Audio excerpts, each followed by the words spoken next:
હાલ માથામાં મેદી નાખતા લોકો માટે એક દુઃખદ સમાચાર સામે આવી રહ્યા છે। આજકાલ વાળને કલર કરાવવાનો ટ્રેન્ડ ખૂબ જ વધી રહ્યો છે અને દરેક વ્યક્તિ ટ્રેન્ડ ફોલો કરીને પોતાના વાળ કલર કરાવે છે।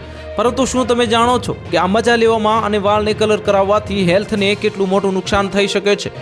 જો તમે કોઈની દેખાદેખ વાળને કલર કરાવી રહ્યા છો તો તમારે ચેતી જવાની જરૂર છે।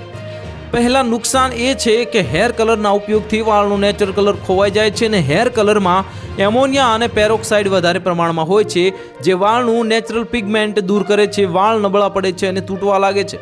હેર કલરમાંનું કેમિકલ્સ જે સ્કેલ્પને વધારે નુકસાન કરે છે અને તેનાથી સ્કેલ્પમાં ખંજવાળ આવે છે અને તેથી રેશિજ પણ પડે છે। તમને કદાચ વિશ્વાસ નહીં આવે પણ એક રિપોર્ટ અનુસાર હેર કલર કરવાના કારણે કેન્સર, અસ્થમા જેવી બીમારીઓ પણ થઈ શકે છે અને હેર કલરના કેમિકલ્સને કારણે કેન્સરનો ખતરો વધે છે। જો કાળા વાળ પર લાઇટ કલર કરવામાં આવે તો તેના માટે બ્લીચિંગ પ્રોસેસ જરૂરી છે। કાળા રંગને હળવા રંગમાં બ્લીચ કરવામાં આવે છે અને પછી પસંદ કરેલા રંગનો ઉપયોગ કરવામાં આવે છે।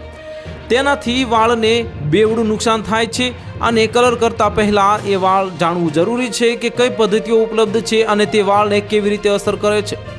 આ સિવાય વાળના નુકસાનને જે રોકવા અથવા નુકસાનને કંટ્રોલ કરવા માટે વાળની સંભાળની સલામત પદ્ધતિઓ વિશે જાણવું જરૂરી છે। તે હેર ડાયમાં વપરાતા કેમિકલ્સથી વાળને ઘણું નુકસાન થાય છે। આ કેમિકલ્સથી નવા વાળનું ઉગવાનું બંધ થઈ જાય છે। તો હાલ માટે આટલું જ, મળીશું નવી અપડેટ સાથે। જો તમને અમારા વિડીયો પસંદ આવતા હોય તો વિડીયોને લાઇક કરી દેજો, ચેનલને સબસ્ક્રાઇબ કરી બાજુમાં આવેલા બેલ આઇકનને દબાવી દો, જેથી તમને આવા સમાચારની અપડેટ મળતી રહે।